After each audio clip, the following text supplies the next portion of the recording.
Bonjour à tous et bienvenue. La planète Terre abrite une multitude d'espèces, chacune luttant pour sa survie. Mais au sein de l'espèce humaine se cache un côté sombre.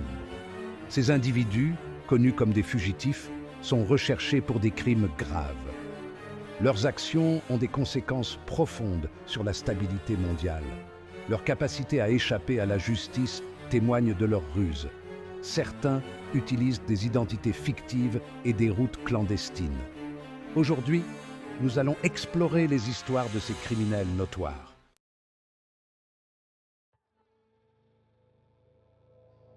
Commençons notre voyage au Mexique, où l'ombre de Joaquín El Chapo Guzmán plane sur le monde du crime organisé. Ancien chef du cartel de Sinaloa, Guzmán est devenu une légende de son vivant, tristement célèbre pour ses méthodes impitoyables et ses évasions audacieuses. Né dans la pauvreté, El Chapo a gravi les échelons du cartel de Sinaloa, transformant l'organisation en un empire tentaculaire du trafic de drogue. Sous son règne, le cartel a étendu ses tentacules à travers le monde, inondant les rues de cocaïne, d'héroïne et de méthamphétamine.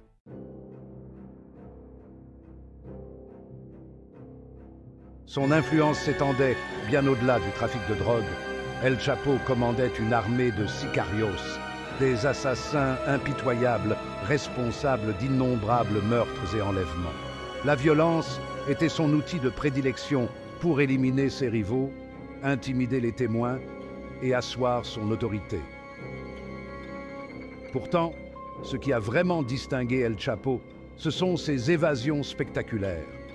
Sa première évasion, en 2001, l'a vu sortir d'une prison de haute sécurité en se cachant dans un panier de linge sale. Cet exploit audacieux a cimenté sa réputation de maître de l'évasion et a humilié les autorités mexicaines.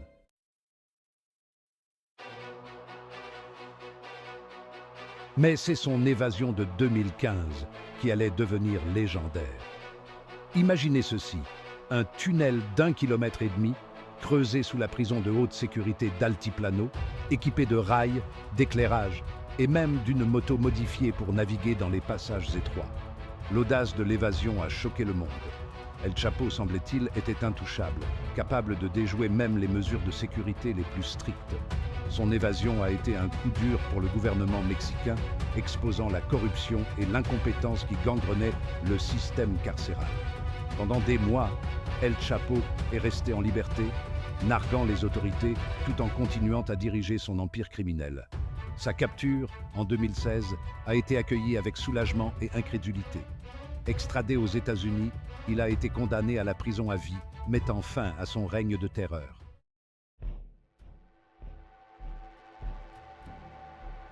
Au cœur du monde complexe et souvent brutal des cartels de la drogue, certaines figures sont enveloppées d'une aura de mystère et de terreur. Rafael Caro Quintero, surnommé le narco de Narcos, est l'une d'elles, un fantôme dans la machinerie du trafic de drogue. Son histoire, intimement liée à celle du tristement célèbre cartel de Guadalajara, est un rappel effrayant de l'influence et du pouvoir exercé par ces organisations criminelles. Les opérations de Caro Quintero s'étendaient sur un vaste territoire, tissant une toile complexe de trafic de stupéfiants qui dépassait les frontières internationales. Il a amassé une fortune considérable et une influence tout aussi importante, laissant une marque indélébile sur le commerce de la drogue et alimentant les conséquences tragiques qui y sont associées.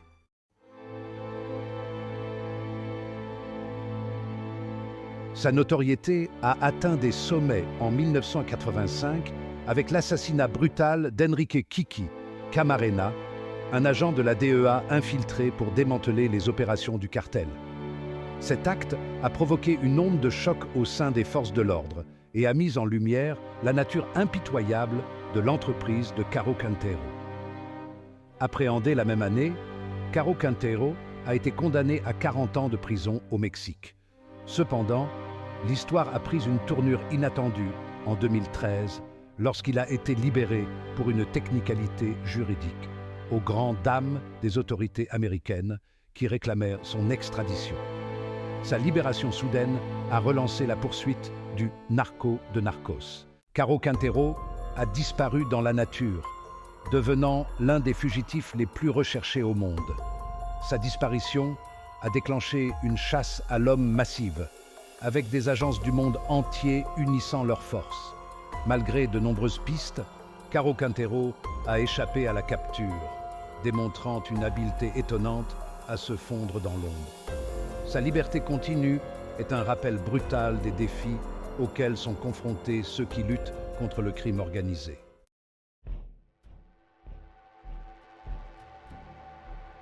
Des paysages escarpés et impitoyables des montagnes du Caucase émerge l'histoire de Dokou Oumarov, un personnage nimbé de controverses, dont le nom est synonyme de rébellion et de terreur. Oumarov, un ancien combattant séparatiste, est devenu l'émir autoproclamé de l'Émirat du Caucase, une organisation islamiste militante en guerre contre la domination russe. L'ascension d'Oumarov a coïncidé avec une période de conflits intenses dans le Caucase du Nord.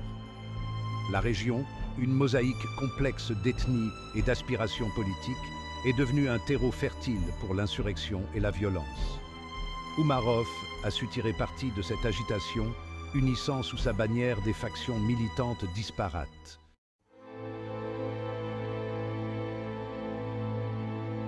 Ces tactiques, souvent brutales et aveugles, visaient aussi bien les forces de sécurité russes que les civils.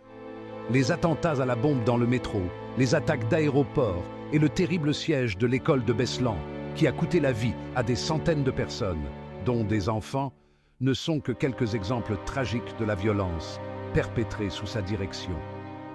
Le règne de terreur d'Oumarov a semé la peur bien au-delà du Caucase. Il s'est déclaré ennemi de la Russie, jurant de commettre des attentats sur son sol et appelant à un djihad mondial contre ceux qu'il considérait comme des ennemis de l'islam. Ces déclarations ont attiré l'attention des services de renseignement internationaux, le plaçant fermement sur la liste des cibles de la lutte antiterroriste mondiale.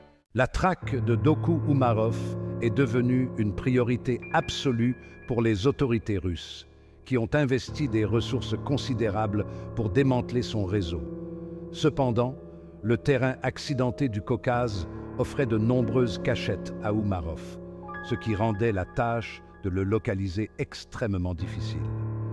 Oumarov était resté insaisissable, un personnage fantomatique dans les montagnes. Certaines sources affirment qu'il a été tué lors d'une opération en 2013. L'absence de preuves tangibles n'a fait qu'ajouter à son aura de mystère. Qu'il soit mort ou vivant, l'héritage de Dokou Oumarov continue de planer sur le Caucase.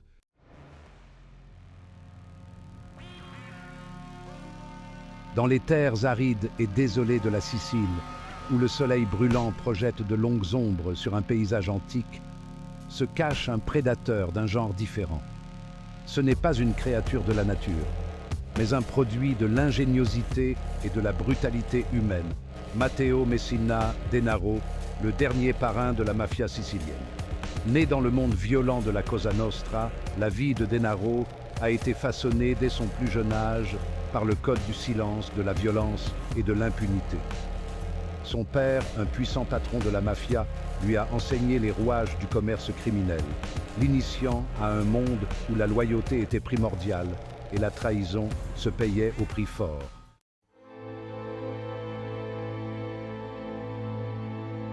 Le jeune Denaro a gravi les échelons de l'organisation avec une rapidité impitoyable, se forgeant une réputation de cruauté et d'efficacité. Son ascension a été marquée par des actes de violence qui ont choqué même les membres les plus endurcis de la mafia, consolidant sa position de force redoutable au sein de la Cosa Nostra. Mais Denaro n'était pas qu'une brute épaisse.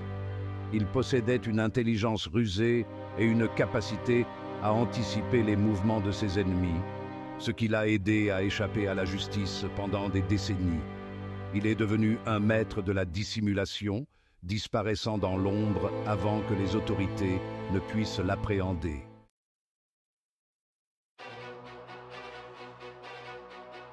Depuis plus de 3 décennies, Matteo Messina Denaro est un fantôme, une présence spectrale qui hante les couloirs du pouvoir italien. Les autorités sont sans cesse à sa recherche, leurs efforts entravés par le code du silence qui imprègne la société sicilienne. Des équipes d'enquêteurs dévoués ont passé d'innombrables heures à reconstituer ses mouvements, à suivre ses traces dans un labyrinthe de relations et d'entreprises criminelles.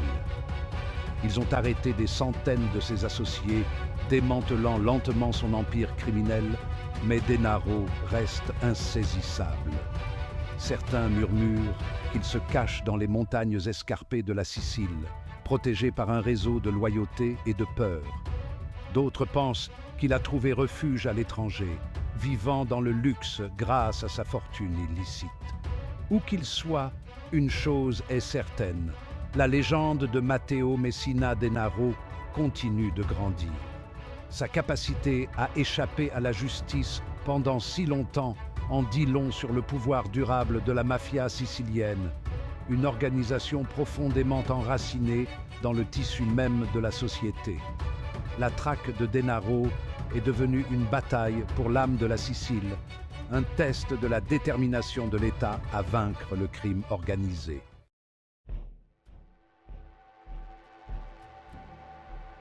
Dans le monde numérique, en constante évolution, où les frontières s'estompent et où les fortunes peuvent être gagnées et perdues en un instant, émerge une nouvelle race de criminels.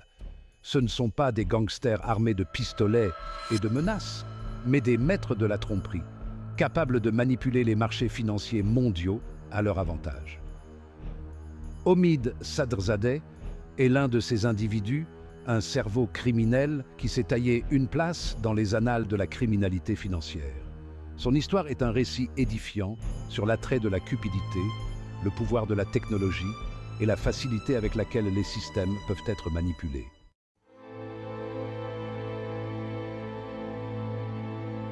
Les débuts de Sadrzadeh sont entourés de mystères, mais on pense qu'il est né et a grandi dans une famille aisée, bénéficiant d'une éducation privilégiée et d'un accès aux couloirs du pouvoir. Cependant, au lieu de suivre un chemin conventionnel vers le succès, Sadrzadeh a été attiré par le monde clandestin de la finance, où les profits étaient élevés et les règles inexistantes. Doté d'un esprit vif et d'une compréhension intuitive des marchés financiers, Sadrzadeh a rapidement gravi les échelons de la pègre financière. Il s'est entouré d'une équipe d'individus partageant les mêmes idées, des experts en technologie, des avocats et des banquiers peu scrupuleux, tous désireux de partager les fruits de ces stratagèmes illégaux. Au fur et à mesure que l'empire financier de Sadrzadeh prenait de l'ampleur, sa notoriété grandissait dans les couloirs du pouvoir. Les agences de renseignement du monde entier ont commencé à prêter attention à ses activités. La chasse à Omid Sadrzadeh était lancée, une poursuite mondiale. Mais Sadrzadeh avait toujours une longueur d'avance, utilisant son intelligence pour rester en avance. Il a déplacé des fonds à travers un labyrinthe de comptes offshore. La traque d'Omid Sadrzadeh est devenue un symbole de la bataille en cours contre la criminalité financière transnationale.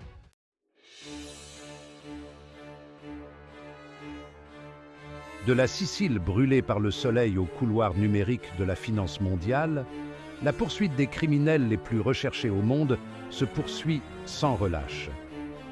Ces individus, motivés par la cupidité, le pouvoir ou l'idéologie, ont laissé derrière eux un sillage de douleur, de souffrance et d'instabilité.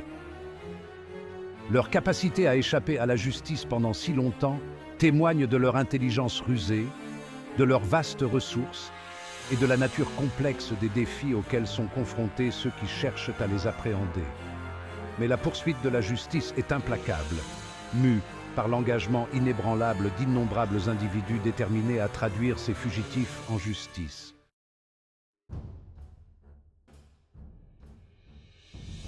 Chaque jour, des équipes d'enquêteurs dévoués du monde entier travaillent sans relâche, suivant des pistes, analysant des données et collaborant au-delà des frontières pour resserrer l'étau autour de ces individus insaisissables. Leur travail est souvent dangereux et exigeant, nécessitant une planification minutieuse, de la discrétion et un engagement inébranlable envers la cause de la justice. Bien que le chemin à parcourir puisse être long et semé d'embûches, la poursuite de ces criminels reste une priorité absolue, car ce n'est qu'en les traduisant en justice que nous pourrons envoyer un message clair, que personne n'est au-dessus des lois et que même les criminels les plus rusés ne peuvent échapper à la longue portée de la justice.